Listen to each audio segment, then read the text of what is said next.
Well, hi guys. It's been a week and a half, and I apologize for that. It's been far too long since I've uploaded one of these videos, and I just want to say I'm sorry for that right off the bat as we get started.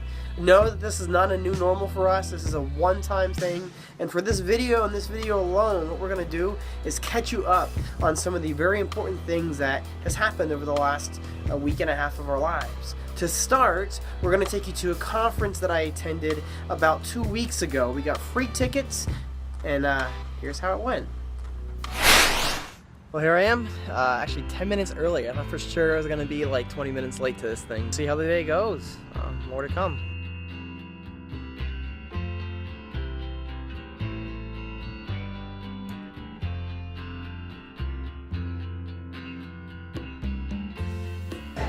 So we just finished the first main session, about to head out into one of the first breakout sessions you see there.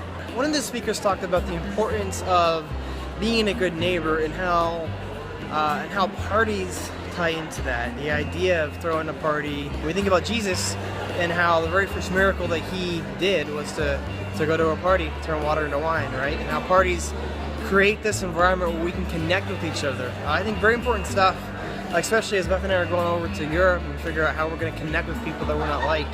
And I just want to challenge you with this. Think of your neighbors in your communities, like if you live out in the country somewhere, think of people around you, and how can you invite them over to some sort of dinner party, maybe some sort of fall fest, pumpkin pie party, I don't know. Do something to connect with your neighbors, build a relationship with them, and to see what God will do. That's what I pulled from it. That's what we're going to do when we get to Europe. And Phil and Alicia, I think we even may try to do something with you guys in your neighborhood as well while we're with you.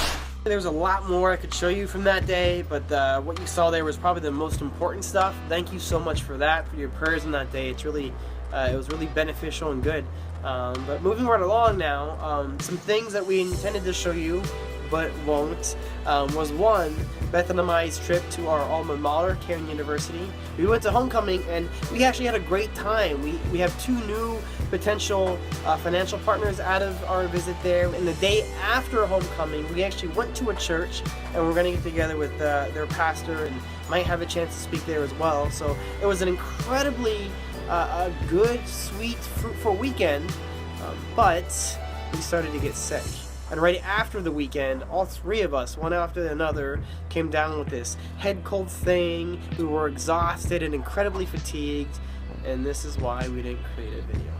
But there's some more we do want to show you, so let's keep moving right along.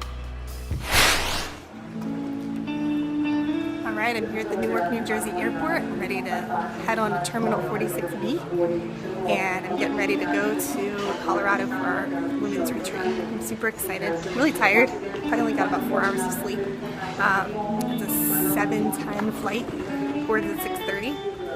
So hopefully I'll sleep on the plane, but I'm really excited as well.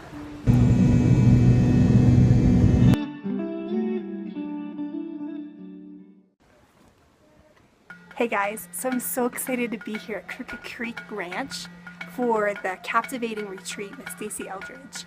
I was a little skeptical about coming because I was thinking about the past retreats of being a teenager and everything's all giggly and fun and exhausting and crazy, and as an introvert, I'm not like that. So I was hoping for something that was quieter and more reflective, and already I just feel like it's going to be a really loving environment. I think it's going to be a really great time of peace and quiet. Check in with you guys later, but not too much because I want to keep it quiet. Hey guys, so you may notice the view behind me. It looks a little hotelish, and it is. My flight got delayed enough so that I would have missed my connecting flight to New Jersey. So instead, Delta put me up in a hotel for free, which works out really well for us anyways. Gives me a little bit more time to process all of the things that I learned, which is what I want to share with you today. Number 1, I bring the kingdom of God wherever I go. Number 2, God has given me a new name. I'm no longer called whatever I was before at Christ. Now, God has given me new names. And just like Jesus has so many names that are named in the Bible, so we have new names because we are made in His image. Two of the names that stuck out to me were very capable and my anointed one. Number 3, break agreements with the enemy. For us, the enemy is Satan. He's the one that destroys. He wants to steal, kill, and destroy our hearts. So break agreements. What agreements have I been making with the enemy? Number 4, come into agreement with the truth. Who is the truth? It's Jesus. And number 5, as a woman, I ask myself these questions. Where am I controlling, demanding, desolate, or needy? Guys, thank you so much for praying for me while I was on this retreat in Colorado. It was truly refreshing. God taught me a lot. There are so many lessons I've learned. And I just appreciate your prayers and your support so that I could go here and be renewed and be refreshed as we get ready to go into ministry in France. Thank you so much. Okay, so we see in the community. And we circled up. The flood waters receded.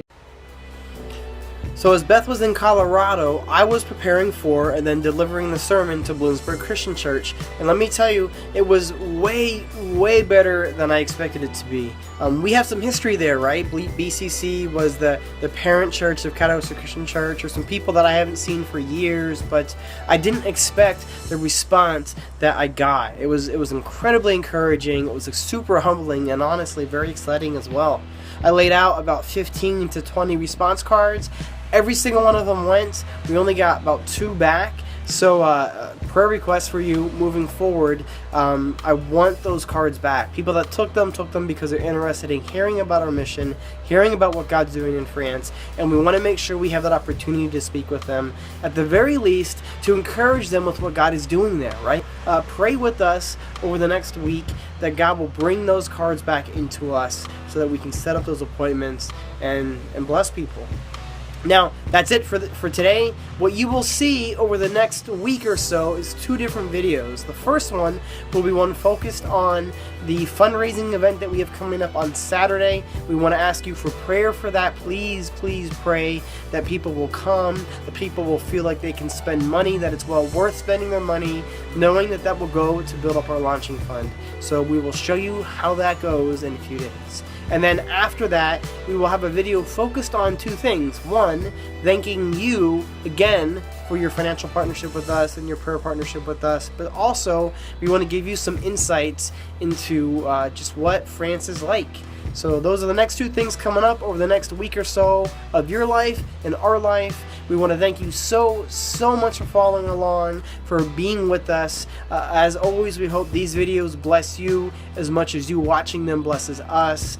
If you want to keep following along, please feel free to watch another one of our more recent videos here. Feel free to subscribe here as well. And as always, we love you, we appreciate you, and can't wait to see you again.